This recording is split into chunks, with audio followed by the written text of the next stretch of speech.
et du Fils et du Saint-Esprit. Amen. Les bénis de mon Père, bonjour.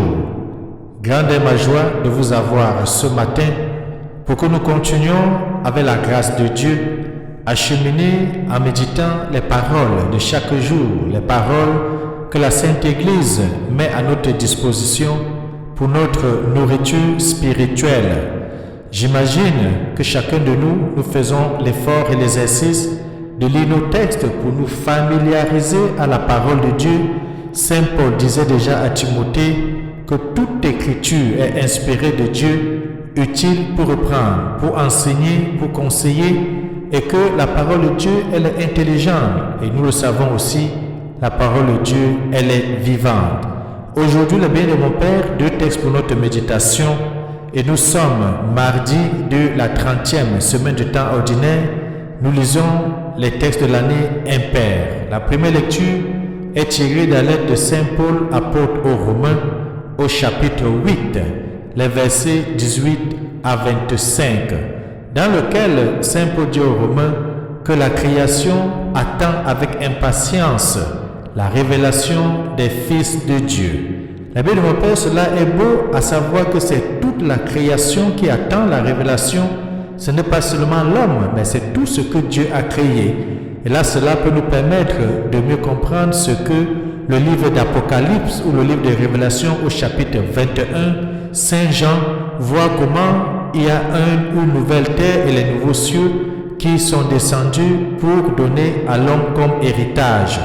Ensuite, nous allons continuer la lecture de l'évangile de Jésus-Christ selon Saint Luc au chapitre 13, les versets 18 à 21, où notre Seigneur va se poser la question à quoi le règne de Dieu peut être comparé, et il va nous donner 2 histoires. Il va nous parler de la graine qui a poussé et qu'elle est devenue un arbre, et il va nous parler également de cette graine de moutarde. Tournons nos sens à l'intérieur. Apprêtons chacun et chacune les différents textes de méditation d'aujourd'hui. Mes chers amis, mes chers frères et sœurs, bienvenue.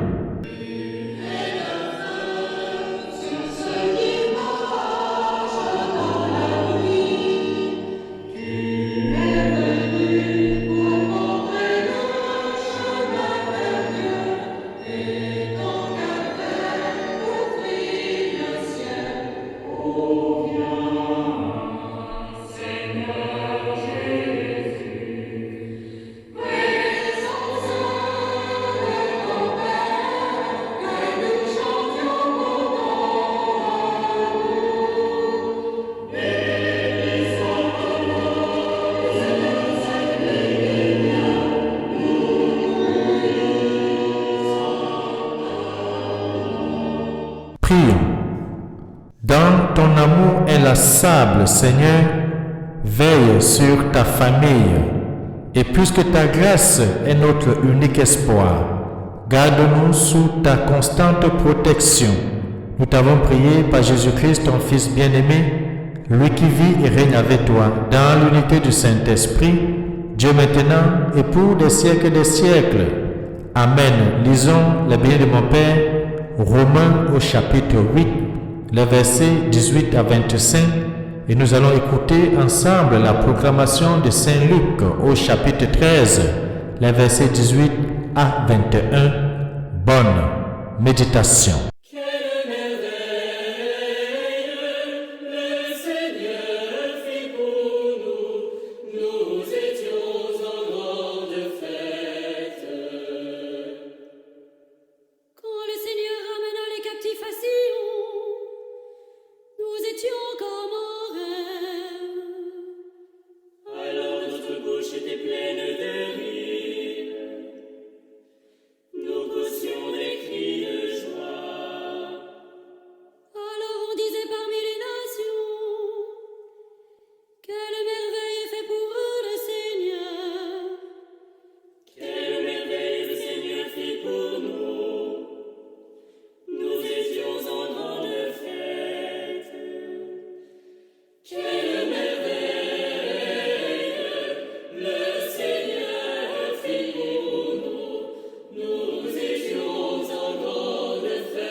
Évangile de Jésus-Christ selon Saint Luc, au chapitre 13, les versets 18 à 21. En ce temps-là, Jésus disait: à quoi le règne de Dieu est-il comparable?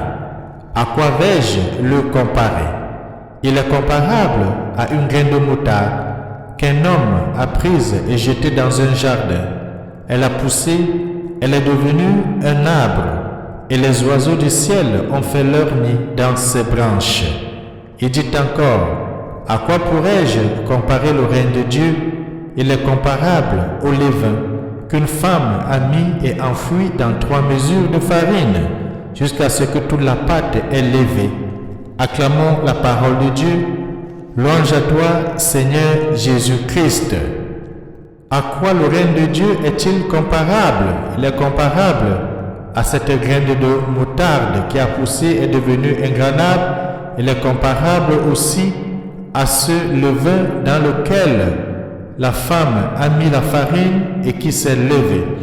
La bien de mon Père, la question aussi peut être intéressante pour chacun et chacune de nous. Tous les jours, lorsque nous parlons, nous prions, nous disons qu'il est bon de rester en communion avec Dieu, parce qu'avec lui, nous allons tous hériter le royaume des cieux. D'ailleurs, je ne sais jamais de le dire, que Jésus-Christ est roi et que chacun de nous, nous sommes des co-héritiers du royaume, c'est-à-dire nous sommes aussi des rois, parce que nous sommes des frères et des sœurs de Jésus-Christ par adoption et de par notre baptême. Et nous savons que le règne de Dieu est la préoccupation de tout le monde. Le règne de Dieu, c'est ma préoccupation, c'est aussi ta préoccupation. Mais Jésus aujourd'hui nous demande et se pose lui-même la question pour nous permettre de mieux comprendre dans une pédagogie à quoi le règne de Dieu est-il comparable. La bien de mon Père, il m'est arrivé d'observer des femmes qui font ce qu'on appelle souvent le gâteau, qui pétrissent la farine, ou bien qui font de la farine, tout ce que nous connaissons dans certains pays, on parle des beignets, dans certains pays, on parle des gâteries et autres choses. Et j'avais l'habitude d'observer cette femme qui était notre voisine et que j'allais régulièrement la voir faire ce qu'on appelle les beignets et qu'elle devait le vendre. J'étais parfois surpris de voir qu'elle prenait une petite assiette dans laquelle elle mettait de la levure avec un peu d'eau et puis elle mettait dans la pâte et elle tournait la pâte et elle tournait la pâte et quelques heures après la pâte remplissait toute la cuvette dans laquelle elle pétrissait cela. Vous aussi vous avez déjà certainement vu cela ou dans vos cuisines de faire un gâteau, de faire les petites pâtes et de voir que le gâteau a rempli tout simplement son contenant. Alors cette image nous montre comment le règne de Dieu est quelque chose de bien, de beau, quelque chose qui produit des fruits. Le royaume de Dieu n'est pas statique. Le royaume de Dieu n'est pas une chose légère. Le royaume de Dieu est important. Et dans la première questionnement de Jésus-Christ ou dans la première réponse qu'il nous donne, il parle justement de cette petite graine, comme la graine de moutarde, qui est une graine invisible, qui a poussé, qui est devenu un arbre sur lequel les oiseaux du ciel ont fait leur nid. Donc, en d'autres termes, le béni de mon Père, le royaume de Dieu est productif, le royaume de Dieu est bénéfique. Et Jésus a proclamé la présence du règne de Dieu dans tout son message, dans tout son enseignement, dans toute sa prédication, dans tous ses déplacements. Il ne faisait qu'annoncer le règne de Dieu qui est proche, le règne de Dieu qui est au milieu du peuple. Et pour un auditeur juif de son temps, du temps du Christ, du moment où il annonçait le règne de Dieu, il n'est rien que le plus grand que la venue du règne de Dieu. C'est ce qui était le plus beau d'ailleurs. C'est ce qu'ils ont entendu pendant des siècles, pendant des années, dont les prophètes ont annoncé, dont leurs parents ont attendu. Donc pour le juif, entendre le règne de Dieu, c'est quelque chose de grand, de merveilleux, d'incomparable. Et cela aussi, c'est la même chose pour nous aujourd'hui. Car le règne de Dieu est le bouleversement du monde qui sera l'accomplissement d'ailleurs de toutes choses. La bien de mon Père, parfois nous avons eu à rencontrer des gens qui se lassent de ce monde. Le monde dans lequel il y a l'injustice, le monde dans lequel il y a le mépris des autres, le monde dans lequel il y a la discrimination, le monde dans lequel la dignité de la personne humaine est bafouée, le monde dans lequel les enfants sont violés, le monde dans lequel les femmes sont violées, le monde dans lequel tous tous les pauvres sont méprisés et ne peuvent même pas participer dans la gestion citoyenne. Et ils sont dans l'assez et disent, pourquoi Dieu ne met-il pas terme à cela? En d'autres termes, pourquoi le règne de Dieu n'arrive-t-il pas maintenant? Parce que le règne de Dieu est ce qui est de plus beau, c'est ce qui est plus merveilleux. Dans le règne de Dieu, il y a la justice. Dans le règne de Dieu, il y a de l'amour. Dans le règne de Dieu, il y a de la bonté. Et le règne de Dieu est là pour rétablir l'égalité et la justice dans le monde actuel. Et là, on peut comprendre pourquoi dans la première lecture, c'est un peu pas de toute la création qui est impatiente justement d'attendre l'arrivée de ce règne de Dieu. Où il ne parle pas seulement de l'espèce humaine, il parle de toute la création qui attend cela. Le bien de mon Père, n'est-il pas réconfortant de savoir que toute la création, comme l'homme, comme toi, comme moi, est en processus d'enfantement? Il y a une force d'espérance immense à laquelle nous pouvons puiser, mais aussi c'est une responsabilité envers notre environnement que le pape François ne cesse d'ailleurs d'appeler notre maison commune parce que l'environnement nous appartient. Dans le livre de Genèse, rappelons-nous le livre de la création, on voit que Dieu va créer toutes choses et va créer l'homme en dernier ressort. Et après avoir créé l'homme en dernier ressort, il va dire que cela était très bon et il a remis toute la création à l'homme. Tout ce que Dieu avait créé auparavant, il a remis à l'homme, les animaux, les plantes, la nature, d'en prendre soin. Et nous sommes donc appelés, les biens de mon Père, dans l'attente du royaume, de prendre soin d'abord de nous-mêmes, de prendre soin de notre âme, de prendre soin de notre cœur spirituel, en nous nourrissant de la parole de Dieu, en nous nourrissant du corps et du sang du Christ, mais nous sommes aussi appelés à prendre soin de tout ce que Dieu a mis à notre disposition. Que Dieu Tout-Puissant nous aide aujourd'hui au courant de cette journée, qu'il nous fortifie, qu'il nous vivifie et qu'il augmente à nous la foi et que notre foi soit une foi productrice. Et que Dieu Tout-Puissant nous bénisse, lui qui est Père, Fils et Saint-Esprit. Amen. Bonne journée.